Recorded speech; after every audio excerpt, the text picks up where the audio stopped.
사방이 꽉 막힌 칠흑 같은 궁궐의 밤, 타오르던 촛불들이 일제히 숨을 죽이며 꺼져 내려갑니다. 이내 살을 애듯 차가운 연기가 방안을 휘감더니 깊은 잠에 든 태조 이성계의 머리 위로 집채만한 바위산의 그림자가 천근만근의 무게로 내려앉기 시작합니다. 이성계, 인간의 말은 바람에 흩어져도 나 신령에게 뱉은 말은 뼈에 새겨지는 법. 산 전체를 비단으로 덮겠다던 네 맹세는 어디로 갔느냐? 얻을 때는 간절하고 얻고 나니 잊었더냐? 약조를 어긴 자의 나라는 단 한 줌의 흙도 남기지 않으리라. 헉 하고 숨을 몰아쉬며 깨어난 이성계는 어둠 속에서 깨닫습니다. 나라를 얻기 위해 신령과 맺었던 그 무모한 약속이 이제가 세워진 조선의 운명을 뿌리째 흔들고 있다는 사실을 말이죠. 전국의 비단을 다 긁어 모아도 산기슭 하나 가리지 못할 처지인데 과연 그는 이 피할 수 없는 빚을 어떻게 갚았을까요?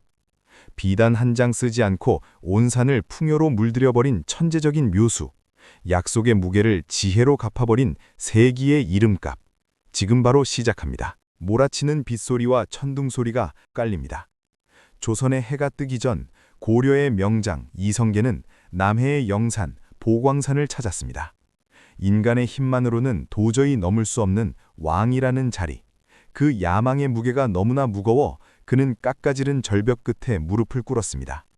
장대비가 쏟아져 갑옷이 젖어들고 천둥소리가 천지를 진동하던 그 밤, 이성계는 피를 토하는 심정으로 산을 향해 부르짖었습니다. 이 산의 신령이시여, 소생에게 새 나라를 세울 천명을 허락하신다면 내 기필코 이 산 전체를 눈부신 비단으로 감싸 보답하겠나이다. 흙 한 줌, 돌 하나, 비단이 닿지 않는 곳이 없게 하겠나이다. 그때였습니다. 번쩍이는 번개 사이로 산 전체가 거대한 거인의 형상으로 들썩이더니 머릿속을 파고드는 서늘한 음성이 들려왔습니다. 이성계야, 신령과의 약속은 만백성과의 약속보다 무거운 법이다.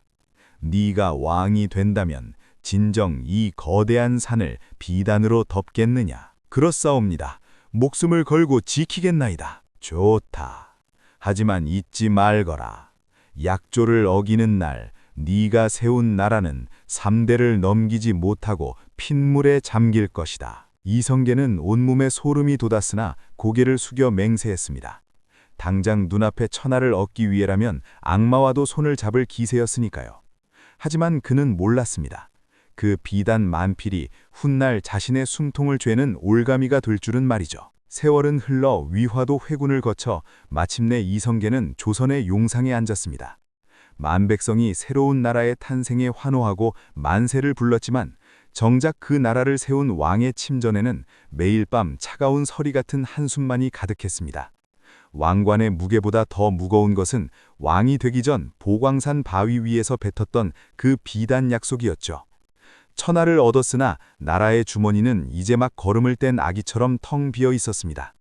뚫린 망대기처럼 곳간은 가난한데 신령에게 바쳐야 할 비단은 온 산을 뒤덮고도 남아야 하니 영웅 이성계로사도 속수무책이었습니다. 얻을 때는 간절하여 무엇인들 못하겠느냐 호언장담했건만 막상 얻고 나니 그 약속은 왕의 목을 겨눈 시퍼런 칼날이 되어 돌아왔습니다. 용상에 앉은 태조의 얼굴은 날이 갈수록 생기를 잃고 흙빛으로 변해갔습니다. 능넘하던 기계는 간대 없이 밤마다 들려오는 신령의 호령에 눈을 붙이지 못한 세월이 길어지니 몸은 나뭇가리처럼 야위어만 같지요. 신령과의 약속은 인간끼리의 계약과는 차원이 다른 법입니다. 그것은 우주의 질서에 내건 서약이었기에 지키지 못하면 공든 탑이 무너지는 것은 시간 문제였습니다. 이성계의 깊은 시름을 가장 먼저 알아챈 것은 조선의 설계자 정도전이었습니다. 어느 날 촛불이 일렁이는 편전에서 야윈 왕의 뒷모습을 보던 정도전이 조심스레 입을 열었습니다. 전하, 용안이 흑빛이시고 기력이 예전만 못하시니 대체 어디가 그리 불편하십니까? 나라의 기틀은 잡혀가는데 왕께서 일이 수척해지시니 소신은 가슴이 미어지옵니다. 하지만 이성계는 차마 대답하지 못하고 창밖에 먼 산만 바라보았습니다. 삼봉, 내 입이 방정이었어. 얻고 나면 잊는 것이 인간의 간사한 마음이라더니 내가 신령께 뱉은 그 무거운 말을 이제야 어찌할 바를 모르구려. 정도전은 왕의 눈동자에 서린 공포를 읽었습니다. 그것은 죽음의 공포가 아니라 자신이 세운 나라가 말 한마디의 무게를 견디지 못하고 무너질지도 모른다는 군주의 두려움이었지요. 정도전은 천천히 무릎을 굽히며 왕의 발치에 붓 한 자루를 내려놓았습니다. 전하, 신령께서 진정으로 원하시는 것이 곳간에 든 물건이겠사옵니까? 신령께서는 지금 전하의 곳간에 든 물건이 아니라 전하가 입 밖으로 뱉은 말의 무게를 달아보고 계시는 것입니다. 재물이 모자라 지키지 못하는 것이 아니라 전하의 마음이 아직 그 비단보다 귀한 것을 보지 못하셨기 때문입니다. 이성계의 깊은 한숨이 촛불을 휘청되게 하던 그때 정도전은 망설임 없이 벼루에 먹을 갈기 시작했습니다. 사각사각 먹 갈리는 소리가 정적을 깨우고 정도전은 정갈한 종이에 붓끝을 툭 떨어뜨렸습니다. 전하, 신령께서 진정으로 원하시는 것이 저작거리의 비단 문칙에 싸웁니까? 신령께서는 지금 전하의 곳간에 든 물건이 아니라 전하가 입 밖으로 뱉은 말의 무게를 달아보고 계시는 것입니다. 재물이 모자라 지키지 못하는 것이 아니라 전하의 마음이 아직 그 비단보다 귀한 것을 보지 못하셨기 때문입니다. 정도전은 일필휘지로 종이 위에 비단 금자를 써내려갔습니다. 먹물이 종이 속으로 깊숙이 배어들며 글자 주변으로 묘한 빛이 서리는 듯 했지요. 보시옵소서.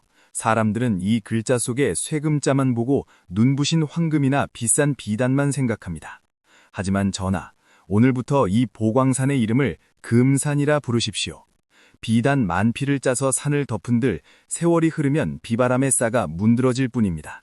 하지만 산의 이름을 비단산이라 짓고 만백성이 그리 부르게 한다면 저 산은 영원토록 비단으로 감싸인 것이나 다름없사옵니다. 이성계는 그제야 멍해졌던 정신이 번쩍 드는 기분이었습니다.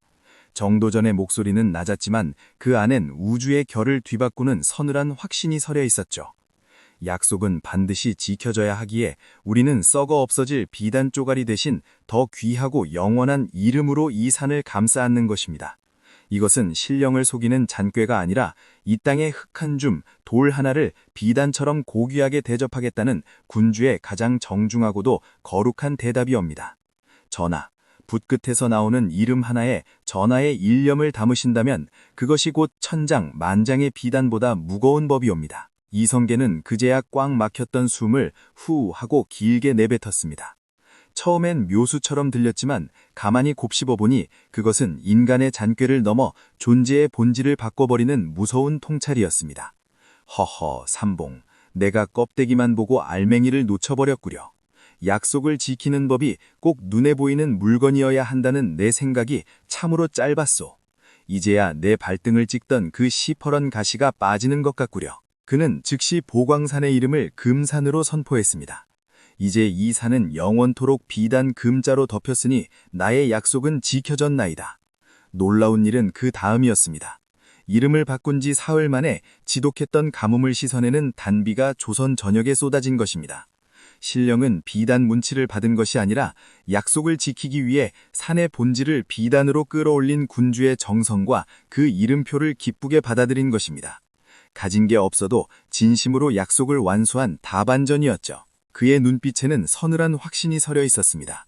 산을 비단산이라 부르는 순간 그 산은 이미 비단으로 감싸인 것이나 다름없다는 통찰이었죠. 여러분, 이 이야기가 그저 600년 전의 전설로만 들리십니까? 사실 우리 인생도 이성계의 금산과 다를 바 없습니다. 우리는 보통 돈이 생기면 행복해지겠다, 상황이 좋아지면 베풀겠다라고 말합니다. 하지만 인과법의 원리는 정반대입니다. 원하는 결과가 있다면 그 결과에 맞는 이름을 내 마음속에 먼저 지어줘야 합니다. 당장은 통장에 잔고가 없어도 내 지갑을 복의 근원이라 이름 붙이고 매일 만나는 힘든 일상을 보석을 닦는 시간이라 이름 붙여보십시오. 내가 나를 별 볼 일 없는 사람이라 부르면 내 인생은 잡초밭이 되지만 나를 복을 짓는 비단 같은 사람이라 부르고 그 이름값을 하려 애쓰면 하늘도 그 정성에 감동하여 풍요의 길을 열어주는 법입니다. 이성계가 산 이름을 바꾸자마자 비가 내린 것처럼 여러분이 여러분의 환경에 붙인 이름표가 바뀌는 순간 운명의 바람도 방향을 바꾸기 시작합니다. 우리는 보통 이름이 뭐가 중요해, 내용이 중요하지라고 알고 있습니다. 하지만 사실은 이렇습니다. 그것은 내가 타인에게 어떤 이름표를 붙여 대우했느냐가 결국 나에게 돌아온다는 뜻이기도 합니다. 오늘부터 만나는 모든 인연을 귀인이라 이름 붙여 보십시오. 여러분의 인생이라는 산에는 지금 어떤 이름표가 붙어 있습니까? 걱정산입니까? 아니면 풍요산입니까? 오늘 댓글로 여러분이 새로 짓고 싶은 인생의 이름표를 남겨주세요. 그 이름이 여러분의 내일을 바꿀 씨앗이 될 것입니다. 별의 별 야담이었습니다. 오늘도 인과법의 가호가 함께 하시길 바랍니다. 구독, 좋아요 감사합니다. 여러분의 소중한 댓글도 남겨주세요.